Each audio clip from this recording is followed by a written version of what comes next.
Atos capítulo 15, versículo 1. Então, alguns que tinham descido da Judéia ensinavam assim os irmãos: se vós não circuncidades, conforme o uso de Moisés, não podeis salvar-vos.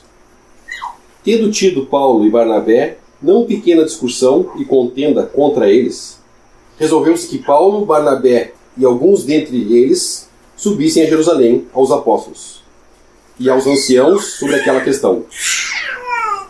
E eles, sendo acompanhados pela igreja, passaram pela Fenícia e por Samaria, contando a conversão dos gentios, e davam grande alegria a todos os irmãos. Quando chegaram a Jerusalém, foram recebidos pela igreja e pelos apóstolos e anciãos, e lhes anunciaram quão grandes coisas Deus tinha feito com eles. Alguns, porém, da seita dos fariseus, que tinham crido e se levantaram, dizendo que era mister circuncidá-los e mandar-lhes que guardassem a lei de Moisés. Congregaram-se, pois, os apóstolos e os anciãos para considerar este assunto. E, havendo grande contenda, levantou-se Pedro e disse-lhes: varões irmãos, bem sabeis que já há muito tempo Deus me elegeu dentre vós para que os gentios ouvissem da minha boca a palavra do Evangelho e crescem. E Deus, que conhece os corações, lhes deu testemunho, dando-lhes o Espírito Santo, assim como também a nós. E não fez diferença alguma entre eles e nós, purificando o seu coração pela fé. Agora, pois, por que tentais a Deus, quando souber serviço dos discípulos um jugo que nem nossos pais nem nós podemos suportar? Mas cremos que seremos salvos pela graça do Senhor Jesus Cristo, como eles também. Então toda a multidão se calou, e escutava Barnabé e Paulo, que contavam quão grandes sinais e prodígios Deus havia feito por meio deles entre os gentios. E havendo-se eles calado, tomou Tiago a palavra, dizendo: varões irmãos, ouvi-me. Simão relatou como primeiramente Deus visitou os gentios, para tomar deles um povo para o seu nome. E com isso concordaram as palavras dos profetas, como está escrito: depois disto voltarei e reedificarei o tabernáculo de Davi, que está caído, levantá-lo-ei das suas ruínas, e tornarei a edificá-lo, para que o resto dos homens busque ao Senhor, e também todos os gentios sobre os quais o meu nome é invocado, diz o Senhor, que faz todas essas coisas, que são conhecidas desde toda a eternidade. Pelo que julgo que não se deve perturbar aqueles dentre os gentios que se convertem a Deus, mas escrever-lhes que se abstenham das contaminações dos ídolos, da prostituição, do que é sufocado e do sangue. Porque Moisés, desde os tempos antigos, tem em cada cidade quem o pregue, e a cada sábado é lido nas sinagogas. Então pareceu bem aos apóstolos e aos anciãos, com toda a igreja, eleger varões dentre eles e enviá-los com Paulo e Barnabé a Antioquia, a saber, Judas, chamado Barsabás, e Silas, varões distintos entre os irmãos. E por intermédio deles escreveram o seguinte: os apóstolos e os anciãos e os irmãos aos irmãos dentre os gentios, que estão em Antioquia, Síria e Cilícia, saúde. Porquanto ouvimos que alguns que saíram dentre nós vos perturbaram com palavras e transtornaram a vossa alma, não lhes tendo nós dado mandamento. Pareceu-nos bem, reunidos concordemente, eleger alguns varões e enviá-los com os nossos amados Barnabé e Paulo, homens que já expuseram a vida, pelo nome de nosso Senhor Jesus Cristo. Enviamos, portanto, Judas e Silas, os quais de boca vos anunciarão também o mesmo. Na verdade, pareceu bem ao Espírito Santo e a nós não vos impor mais encargo algum, senão estas coisas necessárias: que vos abstenhais das coisas sacrificadas aos ídolos, e do sangue e da carne sufocada, e da fornicação. Dessas coisas fareis bem, se vos guardardes, bem vos vá. Tendo-se eles, então, despedido, partiram para Antioquia, e, ajuntando a multidão, entregaram a carta. E quando a leram, alegraram-se pela exortação.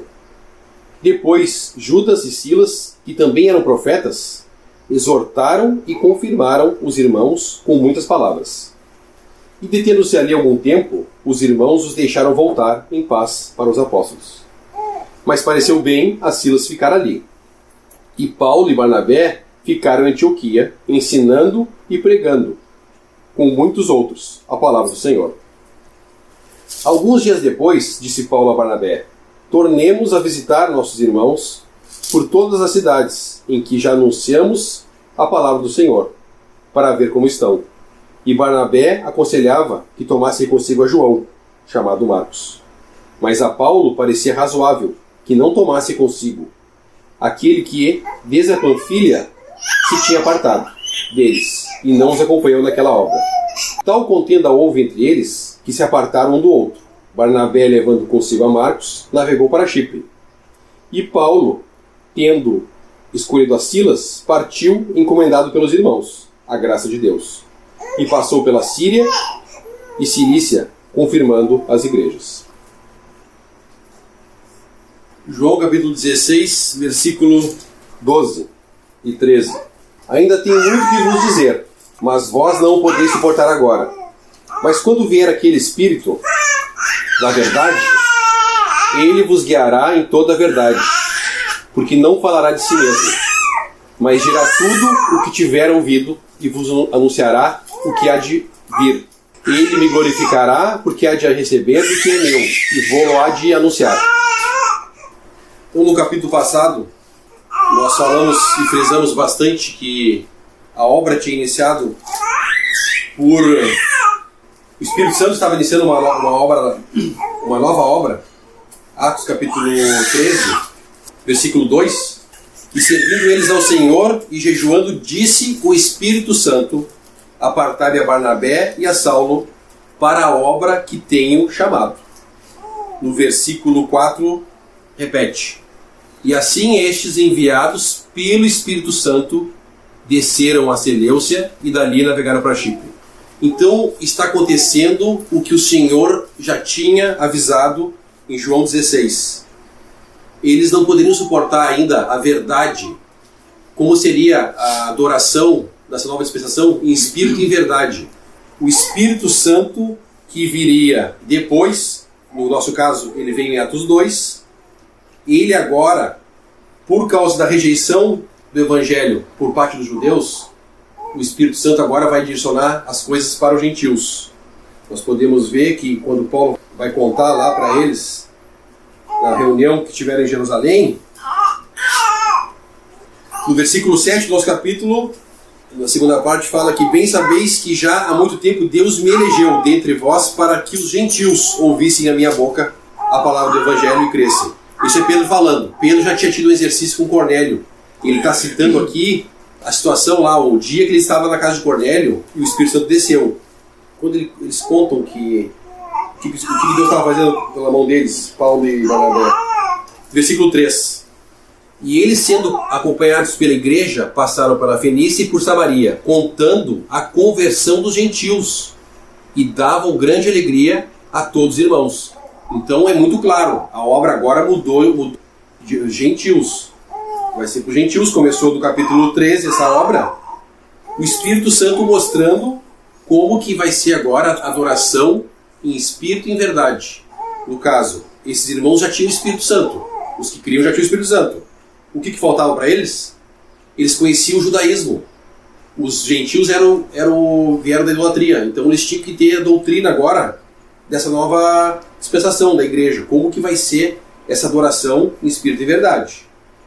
Logo, Deus começa a agir, no nosso capítulo 14, 13 e 14, os judeus que tinham ficado em Jerusalém, mas como? Novas assembleias, né? Eles não receberam isso muito independentes de Jerusalém. Versículo 1. Então alguns que tinham descido da Judéia ensinavam assim os irmãos: se vós não circuncidardes conforme o uso de Moisés, não podereis salvar-vos. Então houve um impasse aqui. Paulo está dizendo uma coisa e os judeus convertidos estavam dizendo outra. No capítulo 13 e 14, nós temos vários versículos que Paulo falou, e como nós podemos ver no início, foi o Espírito Santo que apartou ele e Barnabé para isso. Nós podemos ter certeza que ele estava sendo dirigido pelo Espírito Santo. Por exemplo, Atos 13, versículo 39. E de tudo que pela lei de Moisés não pudeste ser justificados, por ele é justificado todo aquele que crê. Então Paulo está dizendo que a lei não poderia justificar ninguém. E esses irmãos que vieram de Jerusalém estavam dizendo que tinha que circuncidar para ser salvo. Esse que é o detalhe. Eles estão acrescentando alguma coisa para agora um cristão ser salvo. No final do versículo, conforme o uso de Moisés, não podereis salvar-vos. Então é muito grave isso. É muito grave. Isso vai contra a graça de Deus. Mesmo tendo a lei tendo sido dada por Deus, a lei não poderia salvar. Hebreus é claro lá. O sangue de touros e bodes nunca puderam remir os pecados. No capítulo passado eles tiveram oposição dos judeus com violência, apedrejaram Paulo no final do capítulo. E agora, de dentro, agora não é oposição dos judeus que não se converteram, é oposição dos judeus que se converteram a Cristo. O apóstolo Paulo traz mais luz sobre o que aconteceu aqui em Gálatas capítulo 2. Gálatas capítulo 2, versículo 1. Depois passados 14 anos, subi outra vez a Jerusalém com Barnabé, levando também comigo Tito. E subi por uma revelação, e lhes expus o evangelho que prego entre os gentios, particularmente aos que estavam em estima, para que de maneira alguma não corresse ou não tivesse corrido em vão. Mas nem ainda Tito, que estava comigo, sendo grego, foi constrangido a circuncidar-se. E isso por causa dos falsos irmãos, que se tinham entremetido e secretamente entraram para espiar a nossa liberdade que temos em Cristo Jesus, para nos pôr em servidão, os quais nem ainda por uma hora cedemos com sujeição, para que a verdade do Evangelho permanecesse entre vós. E quanto àqueles que pareciam ser alguma coisa, quais tenham sido no outro tempo, não se me dá, Deus não aceita a aparência do homem, esses digo que pareciam ser alguma coisa, nada me comunicaram. Antes, pelo contrário, quando viram que o evangelho da incircuncisão me estava confiado, como a Pedro o da circuncisão, porque aquele que operou eficazmente em Pedro para o apostolado da circuncisão, esse operou também em mim com eficácia para com os gentios. E conhecendo Tiago, Cefas e João, que eram considerados como as colunas, a graça que se me havia dado, deram-no as destras em comunhão, comigo e com Barnabé, para que fôssemos aos gentios e eles à circuncisão, recomendando-nos somente que nos lembrássemos dos pobres, o que também procurei fazer com diligência. Então ele está lembrando esse episódio que nós estamos estudando agora, no nosso capítulo. E ele explica no versículo 4 que eram falsos irmãos que tinham entrado, secretamente entraram a espiar a nossa liberdade que temos em Cristo Jesus. A carta de Gálatas vai tratar esse assunto também.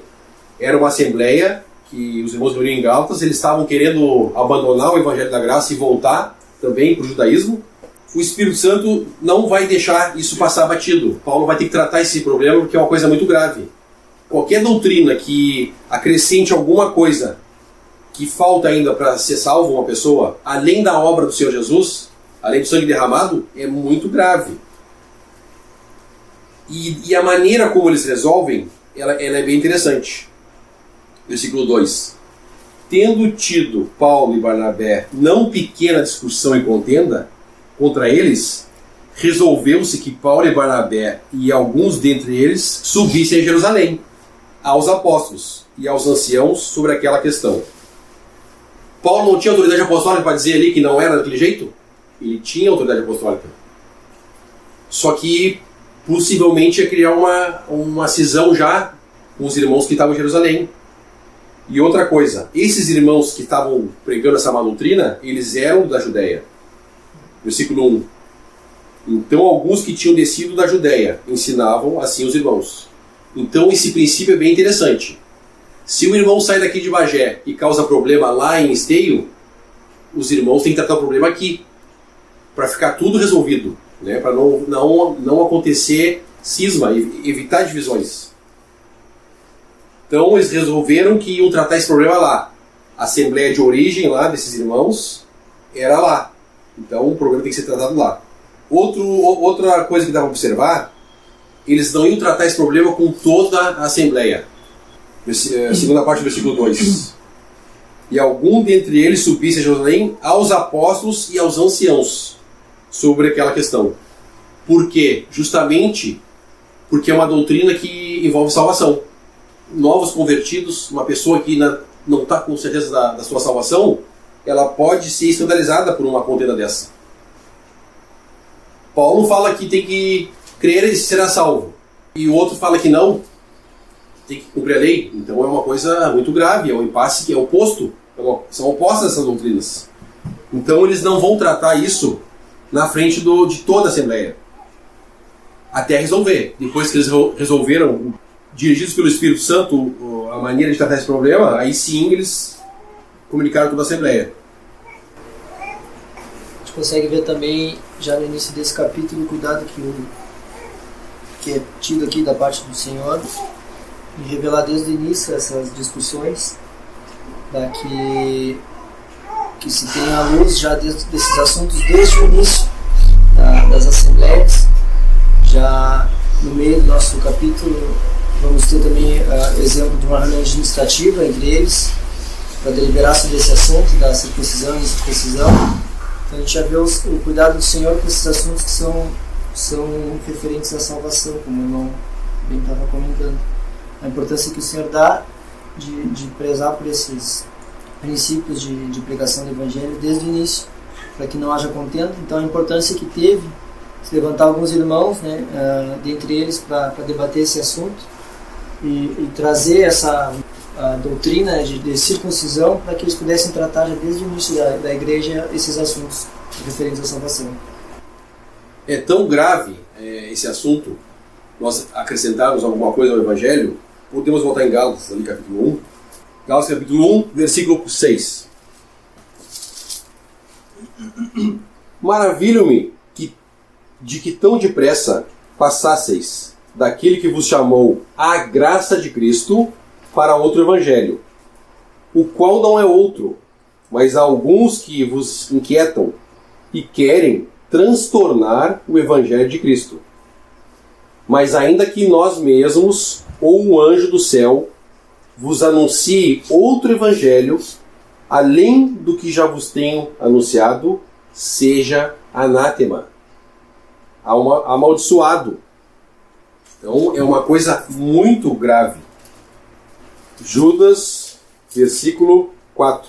Porque se introduziram alguns que já dantes estavam escritos para este mesmo juízo, homens ímpios que convertem em dissolução a graça de Deus e negam a Deus, o único dominador e Senhor nosso, Jesus Cristo. Homens ímpios se introduziram, então estavam dentro da igreja, se diziam irmãos, não eram pessoas que perseguiam eles, eram pessoas de dentro, que estavam junto com eles, se introduziram. Homens ímpios que convertem em dissolução a graça de Deus. O que é converter em dissolução a graça de Deus? É acrescentar qualquer coisa à obra de Cristo. É dizer que ainda falta alguma coisa. Tem que ir na igreja, tem que fazer isso, tem que fazer aquilo. Qualquer coisa que for acrescentada está se convertendo em dissolução à graça de Deus. A nossa base de aceitação perante Deus, ela é unicamente o sacrifício do Senhor Jesus. É por isso que Paulo escreve que ele é a pedra de esquina. É por isso que quando o Senhor Jesus perguntou para Pedro: e vocês, quem dizem que eu sou? E Pedro responde: tu és o Cristo, o Filho do Deus vivo. Essa revelação que Pedro teve, o Senhor explica: não foi carne nem sangue que te revelou, mas meu Pai que está no céu. Então, nós entender que Jesus era Deus, é Deus, e veio aqui para levar sobre si o que nos era devido, os nossos pecados, é a única base de acesso para Deus. Não tem mais nada que nós possamos acrescentar a isso. Nós só devemos aceitar e ter fé, crer, né, que os nossos pecados estavam lá em Cristo. O que nos vai nos dar acesso a Deus? Qual é nosso ticket de entrada no céu? Como é que nós podemos ter certeza que no arrebatamento nós iremos embora? É nós crermos na obra que o Senhor fez e estarmos nele, em Cristo. É a única base. É bom nós falar isso porque hoje é muito comum nós encontrarmos irmãos piedosos que professam fé e não têm a certeza da sua salvação. Ainda balançam quando a gente pergunta: irmão, vai ficar ou vai ir com o Senhor vir buscar? Ah, não sei. Se a pessoa fala que não sabe, ela está pensando ainda que ela pode fazer alguma coisa para chegar a merecer, né? Então, a palavra é muito clara: nós éramos inimigos e merecedores, nós estávamos mortos nos nossos deles pecados. Nós somos colocados nessa posição por fé, né? Não podemos contribuir com nada. Então essa doutrina, outro evangelho, além da obra do Senhor Jesus, isso desonra a Deus. Quer dizer que não foi suficiente o que Deus fez. Se eu disser que não, mas tem que perseverar, eu estou dizendo que Deus não conseguiu fazer uma obra que nos salvasse. Quando a gente crê nessa obra, a gente justifica Deus. A gente justifica Deus porque a gente creu no que Deus fez. Tem um versículo que fala que aquele que não crê torna mentiroso. 1 João 1, versículo 8. Se dissermos que não temos pecado, enganamo-nos a nós mesmos, e não há verdade em nós. Se confessarmos os nossos pecados, Ele é fiel e justo para nos perdoar os pecados e nos purificar de toda justiça. Se dissermos que não pecamos, fazemo-lo mentiroso, e a sua palavra não está em nós. Aqui está falando de pecado. Se nós não entender o efeito que o pecado faz em nós, a presença do pecado em nós nos torna inaptos para fazer qualquer coisa para Deus. Tudo que nós vamos fazer, a gente contamina. Da mesma forma, quando Caim foi lá, plantou a sua plantação, colheu as primícias lá dos frutos e trouxe a Deus. E a palavra diz que Deus se agradou mais do sacrifício de Abel do que de Caim. Por quê? Porque Caim não entendia isso. Que as coisas todas estavam gemendo em dores de parto, maldita é a terra, Deus tinha falado, eram obras das mãos dele. Ele trabalhou, ele se esforçou, houve um trabalho para ele colocar aqueles frutos do sacrifício dele, houve, mas foram esforços dele. Ele não estava justificando a Deus, ele estava justificando a si mesmo. Ele estava dizendo: eu trabalhei, eu fiz, eu trouxe, está aqui, tem que aceitar. E Deus não se agradou disso. Então a base de nós não fazer Deus mentiroso é crer na obra que Ele fez e justificar Deus crendo na obra que Ele fez. Que se eu disser: não, mas ainda falta alguma coisa, eu não estou acreditando no que Deus está falando. Deus está falando que é crer no Senhor Jesus e será salvo. A gente fica: será só isso? É o que Deus diz. Crer no Senhor Jesus e será salvo. Como nós lemos lá no capítulo 13 de Atos, a lei não pode justificar, só a fé. Então essa doutrina teve que ser tratada bem no início. Por quê? Porque é uma doutrina muito perniciosa. A pessoa que não entende a salvação por graça, ela está sendo escravizada de novo. Ela está sendo escravizada pelo um sistema. No caso aqui, a lei. E no nosso tempo hoje, por doutrinas humanas. O homem diz: se a mulher cortar o cabelo, vai perder a salvação. Se a mulher usar uma calça, vai perder a salvação. Então são doutrinas muito perniciosas e gravíssimas. Roubam toda a alegria que Deus nos deixou para quando a gente crê na salvação, todo o gozo que nós teríamos que ter no nosso coração de já saber que somos salvos, vamos estar com Deus na eternidade, o cristão que não entende a graça perde tudo isso. Ele fica um escravo do que o homem fala, das doutrinas humanas. Não consegue desfrutar, não consegue dar testemunho, porque o que ele vai dizer? Ele vai dizer a mesma coisa que ele aprendeu, né? Tem que fazer. Né? São coisas que não trazem glória ao nosso Senhor Jesus. Que o contrário, que o Evangelho, ele fez tudo. O Senhor Jesus fez tudo. E como nós vemos lá em João, o Espírito Santo está aqui para anunciar Ele dá testemunho dele. Então, qualquer coisa acrescentada à obra que o Senhor fez, não dá um testemunho do Senhor, dá um testemunho nosso, dá um testemunho do homem, como os judeus sempre tentaram obedecer à lei. E nunca conseguiram. Nunca conseguiram. Quando o Senhor contou aquela história do fariseu e do publicano, os dois estavam orando e batia no peito o fariseu. Eu jejuo, eu dou o dízimo, eu oro 3 vezes por semana. Era errado essas coisas? Não. Era o que a lei mandava. E o publicano batia no seu peito dizendo: tem misericórdia de mim, pecador. Confessando o pecado, aquele publicano, e aí o Senhor fala, o publicano está justificado. O fariseu não, porque o fariseu estava se justificando, ele estava se justificando, porque eu faço. O publicano está justificado. Tem misericórdia de mim, pecador. Muito perniciosa essa doutrina. Outros evangelhos, hoje existem muitos evangelhos de várias formas. Nós lemos na reunião passada, podemos ler de novo, 1 Coríntios capítulo 15. O evangelho que Paulo pregava. O meu evangelho, Paulo chega a falar. O evangelho que o Espírito Santo revelou a Paulo. Que o próprio Senhor Jesus revelou a Paulo. 1 Coríntios 15, versículo 1. Também vos notifico, irmãos, o evangelho que já vos tenho anunciado, o qual também recebestes, e no qual também permaneceis, pelo qual também sois salvos, se o retiveres como vos tenho anunciado, se é que não credes em vão.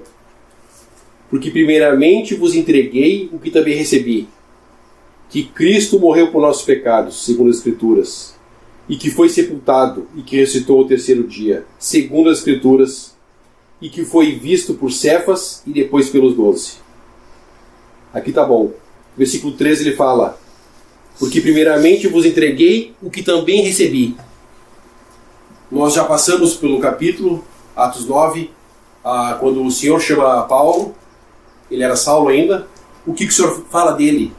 Esse é um vaso para mim, um vaso escolhido para anunciar o meu nome entre os gentios. Então, o Espírito Santo, no capítulo que nós estamos agora de Atos, vai revelar adoração em espírito e em verdade. E é o que hoje, nós devemos ter diligência em buscar. Qual é a verdade da nossa dispensação? O que Deus quer que nós façamos para Ele? Nos Evangelhos, teve alguém que perguntou para o Senhor Jesus: o que farei para executar as obras de Deus? E qual foi a resposta dele? Crê naquele que ele enviou. Simples. Fé no Senhor Jesus. A verdade, o Espírito Santo vai nos mostrando a cada um de nós, vai mostrar para as assembleias a forma que ele quer que faça essa adoração em espírito e verdade. Nós oramos hoje em relação a isso, né, que a gente pode descansar, que o Senhor está edificando a sua igreja hoje. E Ele vai nos manter na graça, Ele vai nos manter num terreno, Ele que mantém a verdade, Ele vai prover os recursos, né, necessários para que a gente aprenda a verdade e se fortaleça na verdade e guarde essa verdade tão preciosa que o Espírito Santo revelou, né, para os apóstolos e profetas, né, que é adorar em espírito e verdade. E hoje, imagina, é um privilégio a gente poder dizer, né, que, como o Senhor falou para a mulher samaritana, o Pai procura adoradores que adorem em espírito e verdade. Imagina que privilégio nós hoje podemos estar nos achegando a Deus, né, e adorando Deus. Uma coisa que o povo judeu sempre tentou, né, na forma de rituais e sacrifícios, e nunca entenderam o que era adoração. Hoje nós temos o privilégio imenso de entender, poder compartilhar dos pensamentos do Senhor em relação a esse assunto, adorar em espírito de verdade. E nós fizemos hoje lembrar da morte do Senhor Jesus, estar ocupado com Ele. É muito precioso essas coisas. E é isso que Deus quer. Deus não quer que a gente saia correndo para fazer obras e trabalhar e serviço. Isso é a carne. A carne quer fazer isso. As obras são consequências da conversão. Da mesma forma que quando Moisés subiu no Monte Sinai para receber a lei, ele esteve na presença de Deus 30 dias. E quando ele desceu, o seu rosto brilhava. E os judeus ficaram espantados, ficaram com medo de Moisés, né? Que Moisés teve que usar um véu. Da mesma forma, Moisés nem se deu conta que o rosto dele estava resplandecente. Então, da mesma forma, hoje, todo o cristão, todo discípulo que se ocupar com as coisas do Senhor, ele naturalmente vai ser luz nesse mundo. Não precisamos nos preocupar em ser luz ou sal. Não. Nós temos que nos ocupar com as coisas que são de cima. Fazer as coisas que o Senhor nos pediu, buscar diligentemente isso. Paulo exorta Timóteo em relação a essa doutrina. Pregue, enche em relação à doutrina, porque viria o tempo que o homem não ia sofrer a doutrina. Então é um privilégio nós hoje poder estar lendo esse capítulo aqui e ver desde o início que o inimigo tentou e nós temos que confessar, ele conseguiu. Porque a maioria dos irmãos professos não desfrutam da certeza da salvação. A liberdade, no nosso capítulo fala, em Gálatas fala que eles entraram para espiar a liberdade que temos em Cristo. E nós temos uma imensa liberdade em Cristo para adorar a Deus. Um privilégio que o Senhor falou de João Batista, que o João Batista era o maior profeta. E o menor dessa dispensação era maior que João Batista.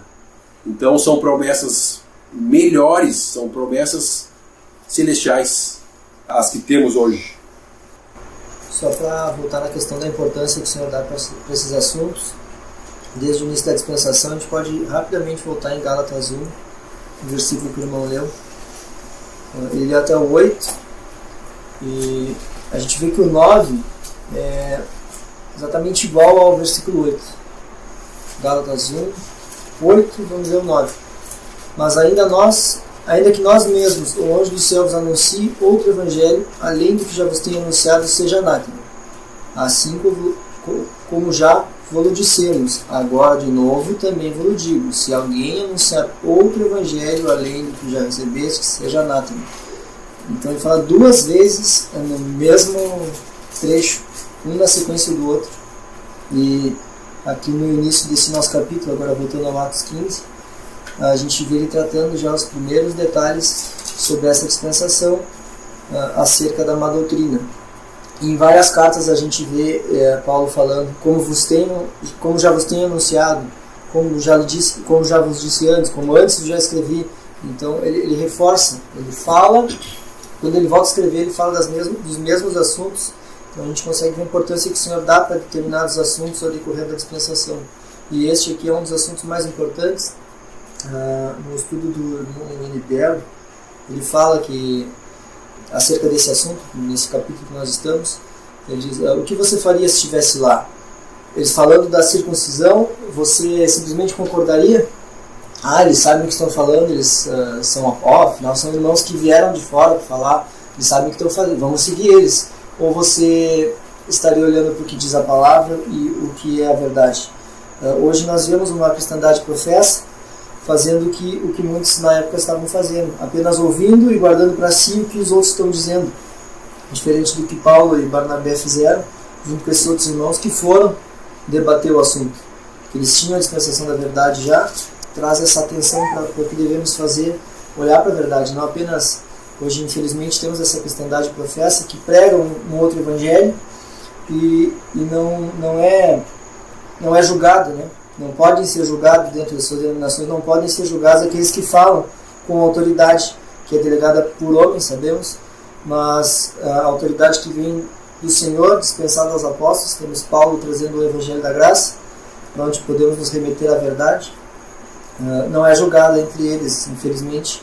Por graça temos, agora então, por graça temos essa verdade revelada e nos alegramos em saber dessa verdade, que é um Evangelho puro, o Evangelho da incircuncisão, cujo Paulo enfatiza nesses capítulos aqui. É um assunto que o Senhor traz com importância, né? A verdade, e somente a verdade. Quando, ainda em Gálatas, o irmão leu outro capítulo, ele falando que Cristo morreu, que ressuscitou, que foi visto por alguns irmãos. Esse é o Evangelho da verdade, esse é o Evangelho que Paulo pregava e o Evangelho que é instigado que todos nós preguemos. Os irmãos que carregam esse Evangelho, que pregam dessa maneira, não são os anátemas que é tratado na passagem de Gálatas, né? Os demais evangelhos, todos esses irmãos que carregam esse Evangelho sejam julgados, mas isso a gente infelizmente não vê na cristandade professa. Aqui no versículo 6, do nosso capítulo 15, eles falam: congregaram-se, pois, os apóstolos e os anciãos para considerar este assunto.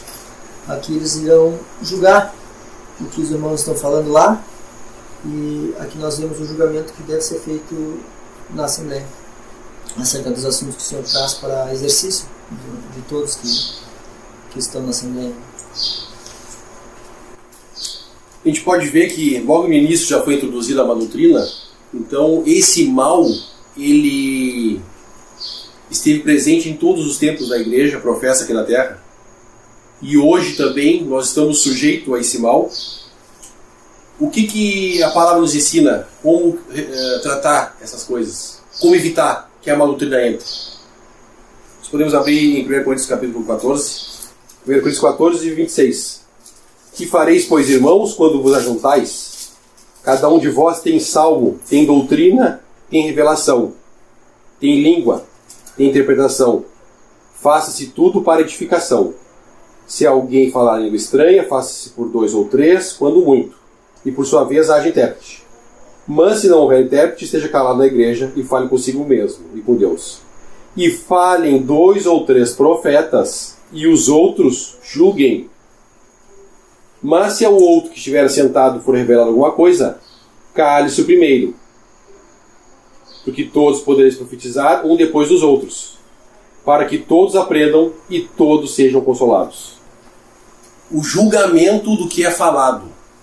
Nós somos edificados pelo que nós ouvimos. Então, é necessário, é de suma importância, o julgamento do que é falado. Senão, vai acontecer o que aconteceu lá. A má doutrina ela vai ser introduzida. Os apóstolos estavam presentes e existiam falsos irmãos. Quanto mais hoje que nós não temos apóstolos. Os falsos irmãos entram. Qual é a maneira de proteger os irmãos, proteger o rebanho do Senhor? Tem que ter julgamento. Não é falem, 2 ou 3 outros ouçam. Julguem. Nós oramos hoje pelo ministério dos irmãos. Aqueles irmãos que não falam, eles também têm ministério. Só porque ele não fala, não tem ministério? Tem ministério do julgamento. Porque eu não falo na reunião, eu não preciso ler a Escritura. É necessário a leitura da palavra, porque o que ele vai ouvir lá, ele vai ter que julgar para ver se está de acordo com o que o Espírito Santo revelou. É necessário o exercício, tanto de quem fala quanto de quem não fala. Aquele que fala, ele não é perfeito. Somos homens, estamos sujeitos a erro. Muito fácil, estamos sujeitos a erro. Pedro, mais adiante, ele vai ser repreendido por Paulo, lá porque ele sabia a verdade e não estava andando de acordo com a verdade. Eles eram homens, como nós, sujeitos a falhas. E quando um irmão é julgado, o que lhe foi falado, se é o irmão verdadeiro, ele vai reconhecer o erro e vai aprender com o julgamento que foi feito. E se não for, o Senhor vai tratar. Então, ainda bem que o Senhor que edifica a igreja. Porque quando nós falhamos, o Senhor vai agir. Vamos supor, alguém falou alguma coisa errado e nós não julgamos, não é tirar a pedra do irmão, é chamar o irmão, sentar com ele e abrir a Escritura. É isso que é julgar. Se nós não fazemos isso, o Senhor vai ter que fazer. E vai ter que tratar com os dois lados, aquele que está com a má doutrina e aquele que sabia e não, né? Aquele que sabe fazer o bem e não faz, comete pecado. Então, o modelo que o homem criou de botar um pastor na frente, um líder religioso, é o modelo mais fácil para o inimigo introduzir a má doutrina. Não existe julgamento, então o que ele falar lá é lei, é regra. Ele está blasfemando de Deus, porque ele está acrescentando um monte de coisas à salvação. E para aquele que está sentado, é bom, porque eu estou aqui, ele que está falando, ele vai ser julgado. Ele que vai responder o que ele está falando. Vai, mas quem está sentado e ouvindo também. Ele é responsável por julgar o que é falado. Então, esse princípio do julgamento do ministério dos irmãos, como nós lemos em Coríntios 14, que fareis, pois, irmãos, quando vos ajuntais? A igreja se reúne para basicamente 4 coisas: partimento do pão, doutrina dos apóstolos, oração e comunhão. Partimento do pão não tem ministério. As orações têm que ser julgadas também, porque as orações de assembleia, elas devem ser assuntos internos da assembleia ou do corpo. Doutrina dos apóstolos é o ministério, é onde nós vamos aprender do Senhor, nós vamos aprender o que o Espírito Santo revelou nessa dispensação, como nós lemos em Efésios 4, para não sermos mais meninos inconstantes. Porque a gente lê aqui hoje que é por fé a salvação. Aí amanhã eu escuto na televisão que não é por fé. Aí eu balanço. Aí eu fico, o vento joga para um lado, joga para o outro. O julgamento é necessário. Tem que haver julgamento. É por isso que o quórum mínimo para se ter uma reunião de ministério é 2 irmãos, o mínimo. Para o que um fala, o outro julga, no mínimo, 2 irmãos. E as irmãs, como nós não lemos aqui, né? As irmãs caladas na igreja. Mas as irmãs também julgam. As irmãs também julgam, porque elas podem chegar em casa com o seu marido. E eu não entendi o que o Elton falou lá. Eu também não entendi.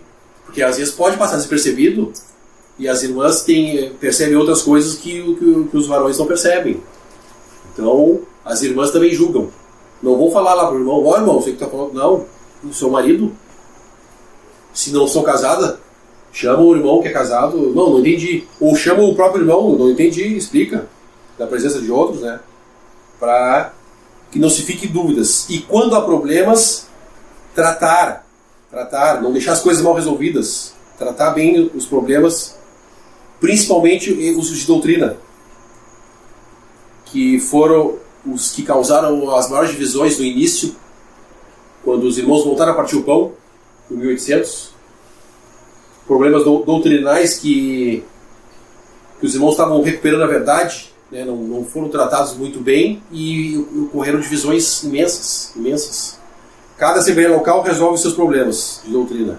Se precisar de ajuda, pede ajuda para os irmãos mais velhos de outro lugar. É lícito, mas cada assembleia vai ter que ter os seus exercícios e vai ter que julgar. E descansando sempre, o Senhor, se nós temos que estar julgando alguém que está falando coisa errada, nós falhamos na recepção, temos que confessar, falhamos, porque o intuito de nós estar reunidos era para edificação. Se está dando problema, alguém falhou, não foi o Senhor é perfeito, falhamos nós. Começou o problema, trata, são coisas chatas, tem que falar que o Elton, isso que falou errado, é chato, mas nós temos que pensar o que a palavra nos diz para fazer. Da mesma forma, o pecado, algum irmão caiu no pecado, é muito chato, é chato de ser tratado, é muito chato de ser tratado, mas é necessário por causa do Senhor, a presença do Senhor, né? A presença do Senhor em nosso meio requer santidade da nossa parte. Então, descansamos que o Senhor está edificando a sua igreja, mas também isso não exime a nossa responsabilidade. Né? Nós somos responsáveis, ainda mais hoje, aonde nós fomos parar, né? O testemunho, onde foi parar hoje, é só ligar a televisão que a gente vai ver. Qual é o evangelho que é pregado? As pessoas que evangelizam da rua, né, não pregam o evangelho, eles convidam, vamos lá na minha divisão. Então isso não é o evangelho, é desonra para o Senhor.